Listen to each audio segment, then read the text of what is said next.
அனைவருக்கும் வணக்கம்.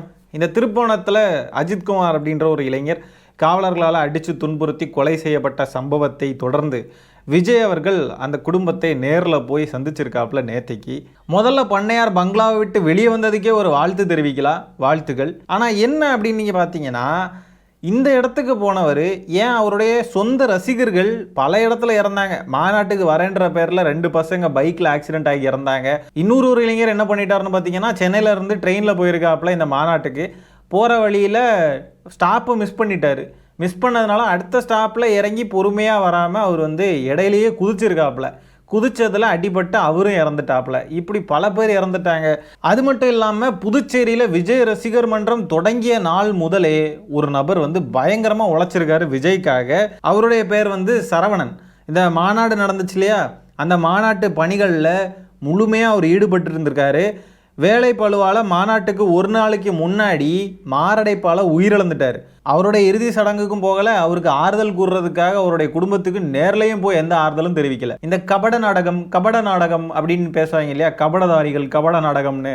அந்த கபட நாடகம், கபடதாரிகள் இப்போ யார் அப்படின்றது உங்களுக்கு புரியுதா? அது பொலிட்டிக்கல் மைலேஜ், அரசியல் ஆதாயம் இருந்தால் மட்டும்தான் விஜய் அவர்கள் போய் இந்த மாதிரிலாம் வருவாப்பில், வீட்டை விட்டு வெளியே வருவாப்பில். எனக்கு இன்னொரு கொஸ்டின் என்னென்னா, விஜய் அவர்கள் ரோட்டுக்கு வந்தார், வெளியே வந்தார்னா சட்டம் ஒழுங்கு பிரச்சனையாகும் தெரியுமா, ஒரு வெளியே வந்தால் எவ்வளோ பெரிய பிரச்சனையாகும் தெரியுமா, அப்படி இப்படின்னானுங்க. இப்போ மட்டும் எப்படி அவரால் வெளியே வர முடியுது? இப்போ மட்டும் ஒரு பிரச்சனை ஆகலை, இப்போ மட்டும் சட்ட ஒழுங்கு பிரச்சனையெல்லாம் வரவே இல்லை. பண்ணையாருக்கு ஏதோ மக்கள் மேலே பயங்கர அக்கறை இருக்கிற மாதிரி அவர் காட்டி பார்ப்பல. ஆனால் ஆக்சுவலாக பார்த்தீங்கன்னா அவருக்கு அரசியல் ஆதாயம் இருக்குன்னா மட்டும்தான் வருவாப்பில். அவருடைய சொந்த கட்சிக்காரங்க, அவருக்காக பல வருஷமாக உழைச்சவங்க, அவருடைய ரசிகர்கள், இவங்களுடைய இறப்புக்கு கூட நேரில் போகாதவர், ஒரு வருத்தம் தெரிவித்து அறிக்கையும் விடாதவர். இவர் அப்படியே மக்களுக்கான வரான். விஜய் அவர்கள் நடத்திய அந்த மாநாட்டினால 5 பேர் இறந்துருக்காங்க, 5 பேர் உயிரிழந்தாங்க. 5 பேரில் ஒருத்தருக்கு கூட அவர் எந்த வகையிலையுமே ஒரு ஆறுதலோ ஒரு வருத்தமோ எதுவுமே தெரிவிக்கலை. அதுலேயும் ஒரு தாயார்லாம் அழுதாங்க. பிள்ளையுடைய இறப்பு செலவு இருக்கு இல்லையா, அதெல்லாம் கூட பார்க்குறதுக்கு எங்ககிட்ட காசு இல்லை, யாராவது நிதி உதவி பண்ணுங்க அப்படின்லாம் அவங்க அழுதாங்க. அதெல்லாம் மீடியாவில் வந்துச்சு. ஆனால் விஜய் அவர்கள் அதுக்கு எந்த விதமான நிதி உதவி கூட அளிக்கலை. பிண அரசியல்னு சொல்லுவாங்க இல்லையா, இறந்து போனவங்கள வச்சு அரசியல் பண்ணுறது, அதுதான் இந்த விஜய் அவர்கள் இப்போ பண்ணிக்கிட்டு இருக்காப்புல. பிண அரசியல் லிட்ரலி. இதில் வேற நம்ம ராஜ்மோகன் அண்ணே இருக்கார் இல்லையா, அவரு மேலே கொஞ்சம் நெஞ்சம் மதிப்பு இருந்துச்சு, அதுவும் இப்போ போயிருச்சு. அவர் பார்த்தீங்கன்னா ஒரு வீடியோ போட்டிருக்காரு, அதோட தம்ப்நெயிலை பாருங்கள், ஃபோனில் மன்னர் நேரில் தலைவர். அது பிறகு கீழே போருங்க, அஜித் வீட்டில் விஜய் அப்படின்னு போட்டிருக்காப்புல. அது என்ன அஜித் வீட்டில் விஜய்? இதை பார்த்தா வியூஸ்லாம் ஏறும். அது அவருக்கு நல்லா தெரியும் அதோட இன்டென்ஷன் என்ன அப்படின்னா, அஜித் வீட்டில் விஜய் அப்படின்னு போட்டால் அப்போ தலை அப்படின்றது தான் அங்கே சில பேருக்கு மைண்டில் அப்படி தான் வரும். என்னது அஜித் வீட்டில் விஜய் அப்படின்னு சில பேர் டக்குன்னு கிளிக் பண்ணி பார்ப்பாங்க. இதை வச்சு வியூஸ் தேத்தலான்னு சொல்லிட்டு இந்த பேரை அப்படி போட்டிருக்காப்புல. ராஜ்மோகன் அண்ணனுக்கு இந்த ஆல்காரிதம் எப்படி ஒர்க் ஆகுது அப்படின்றதுலாம் நல்லா தெரிஞ்சிருக்குங்க. அவரு இப்போ சொல்லவா வேணும், பின்ன யூடியூப்பில் இருக்கிறவர் தானே. அதான் வியூஸ்க்காக, வியூஸ் ஏற்றணும் அப்படின்றதுக்காக இந்த சென்சிட்டிவான விஷயத்தை எந்த மாதிரி யூஸ் பண்ணுறாங்க அப்படின்றத பார்த்துக்கோங்க. முழுக்க பிண அரசியல், அவ்வளோதான். அதே ராஜ்மோகன் அண்ணன் பேசுகிறத லைட்டாக பாருங்களேன். கூட்டம்லாம் பேசியிருக்காங்க, இதே மாதிரி தான் அஜித் அப்படின்னு சொல்லி பேசுவாங்க. இருங்க அதை நான் பாருங்க. இன்னைக்கு காலையில திருப்பூரத்துல 7 பேர் 6 பேர் போலீஸ்காரங்க சேர்ந்து 27 வயசு பையன் கோவில்ல செக்யூரிட்டி. என்ன தப்பு பண்ண அந்த பையன்? பெத்தவங்க பத்திரியாது கூட்டு போய் பிவிசி பைப்ல அடிச்சே கொண்டிருக்காங்க படுபாவி. உடனே கண்டித்து போட்டுதலுக்குரிய பொதுச் செயலாளர் உடனே ஒரு அறிக்கையை தமிழக வெற்றிக்கழகம் வெளியிட்டிருக்கிறது. இறந்து போன சகோதரர்களுடைய பெயர் அஜித்குமார். அந்த அஜித்குமாருக்கும் சேர்த்து சிந்திக்கக்கூடிய ஒரு தலைவராக என்னுடைய தலைவர் வெற்றி தலைவர் விஜய் அவர்கள் இருந்து கொண்டிருக்கிறார். யாருக்கு கிடைப்பாங்க ஒரு தலைவர்?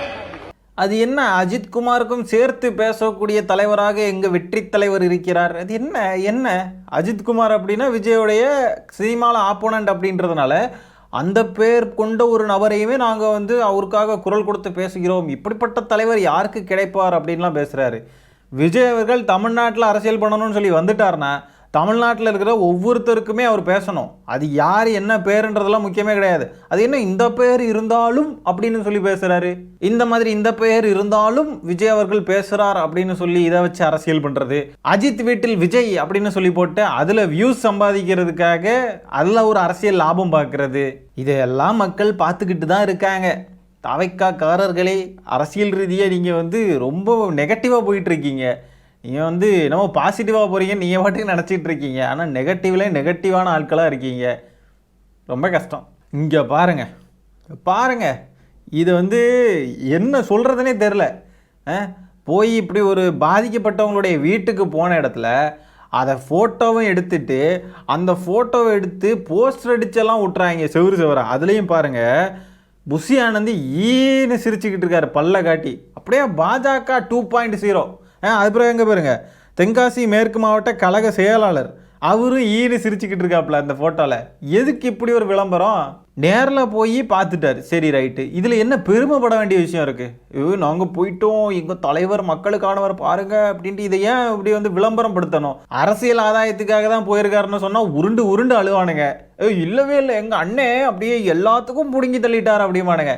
என்னத்துக்கு பிடுங்கி தள்ளினாருன்னு கேட்டால், அனிதாவுடைய இறப்புக்கு அங்கே போய் பேசி ஆறுதல் கூறினாரு, அப்புறம் ஜல்லிக்கட்டு போராட்டத்துக்கு வந்தார், அது இதுன்னு சொல்லுவானுங்க.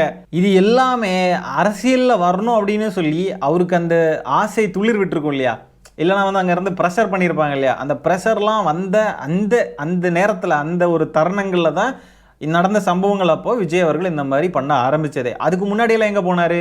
எப்படா எங்கேயாவது ஒரு பணம் விழும், அதை வச்சு எப்படியாவது அரசியல் ஆதாயம் தேடிடலாம் அப்படின்னு சொல்லி அப்படியே கழுகு மாதிரி காத்துக்கிட்டு இருக்காங்க. விஜய் அவர்கள் அரசியலில் இப்போ தான் சரியாக நடிக்க தொடங்கியிருக்காப்புல.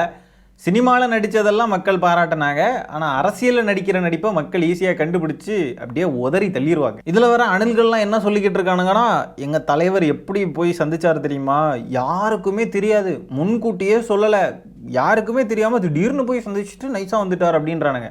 ஆனால் அங்கே பார்த்தா கேமராக்காரங்க, மீடியா, அது இது எல்லாருமே போய் நிற்கிறாங்க. கேட்டால் யாருக்கும் தெரியாதா? நல்ல வேலை அவங்களையும் அவங்க பண்ணையார் வீட்டுக்கு கூப்பிடாமல் இருந்துட்டாரு.